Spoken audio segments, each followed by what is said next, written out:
పరిశుద్ధ గ్రంథము నుండి పాత నిబంధన గ్రంథము నిర్గమకాండము 15వ అధ్యాయము. అప్పుడు మోషేయు ఇశ్రాయేలీయులను యెహోవాను గూర్చి ఈ కీర్తన పాడిరి. యెహోవాను గూర్చి గానము చేసెదను. ఆయన మిగుల అతిశయించి జయించెను. గుర్రమును దాని రౌతును ఆయన సముద్రములో పడద్రోసెను. యెహోవాయే నా బలము నా గానము. ఆయన నాకు రక్షణయు ఆయను. ఆయన నా దేవుడు, ఆయనను వర్ణించెదను. ఆయన నా పితరుల దేవుడు, ఆయన మహిమ నుతించెదను. యెహోవా యుద్ధశూరుడు, యెహోవా అని ఆయనకు పేరు. ఆయన ఫరో రథములను అతని సేనను సముద్రములో పడద్రోసెను. అతని అధిపతులలో శ్రేష్ఠులు ఎర్ర సముద్రములో మునిగిపోయిరి. అగాధ జలములు వారిని కప్పెను. వారు రాతివలె అడుగంటిపోయిరి. యెహోవా నీ దక్షిణహస్తము బలమొంది అతిశయించును. యెహోవా నీ దక్షిణహస్తము శత్రువుని చితకగొట్టును. నీ మీదికి లేచువారిని నీ మహిమాతిశయము వలన అణిచివేయుదువు. నీ కోపాగ్నిని రగులజేయుదువు. అది వారిని చెత్తవలె దహించును. నీ నాసికారంధ్రముల ఊపిరి వలన నీళ్లు రాశిగా కూర్చబడెను. ప్రవాహములు కుప్పగా నిలిచెను. అగాధ జలములు సముద్రము మధ్య గడ్డకట్టెను.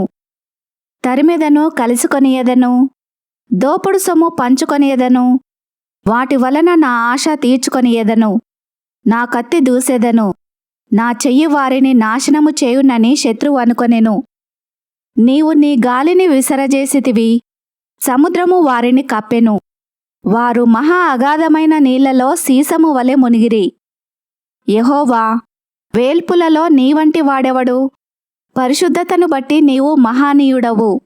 స్తుతికీర్తనలను బట్టి పూజ్యుడవు. అద్భుతములు చేయువాడవు. నీవంటి వాడెవడు? నీ దక్షిణ హస్తమును చాపితివి. భూమి వారిని మృంగివేసెను. నీవు విమోచించిన ఈ ప్రజలను నీ కృపచేత తోడుకొనిపోతివి. నీ బలము చేత వారిని నీ పరిశుద్ధాలయమునకు నడిపించితివి. జనములు విని దిగులుపడును.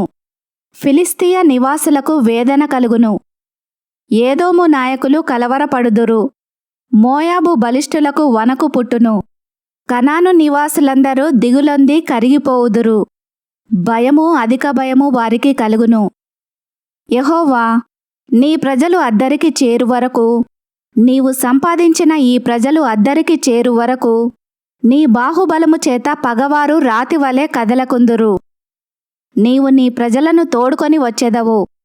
యెహోవా నీ స్వాస్థ్యమైన కొండమీద నా ప్రభువా, నీవు నివసించుటకు నిర్మించుకొనిన చోటను నీ చేతులు స్థాపించిన పరిశుద్ధాలయమందు వారిని నిలువపెట్టెదవు. యెహోవా నిరంతరమును ఏలువాడు.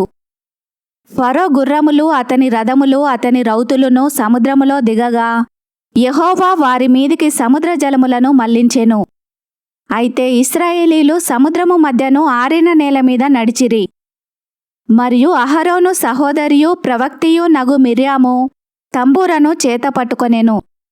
స్త్రీలందరూ తంబూరలతోనూ నాట్యములతోనూ ఆమె వెంబడి వెళ్ళగా మిర్యాము వారితో కలిసి ఇట్లు పల్లవి ఎత్తి పాడెను.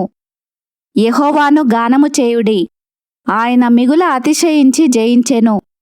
గుర్రమును దాని రౌతును సముద్రములో ఆయన పడద్రోసెను. మోషే ఎర్ర సముద్రము నుండి జనులను సాగచేయగా వారు షూరు అరణ్యములోనికి వెళ్లి దానిలో 3 దినములు నడిచిరి. అచ్చట వారికి నీళ్లు దొరకలేదు. అంతలో వారు మారాకు చేరిరి. మారా నీళ్లు చేదైనవి గనుక వారు ఆ నీళ్లు త్రాగలేకపోయిరి.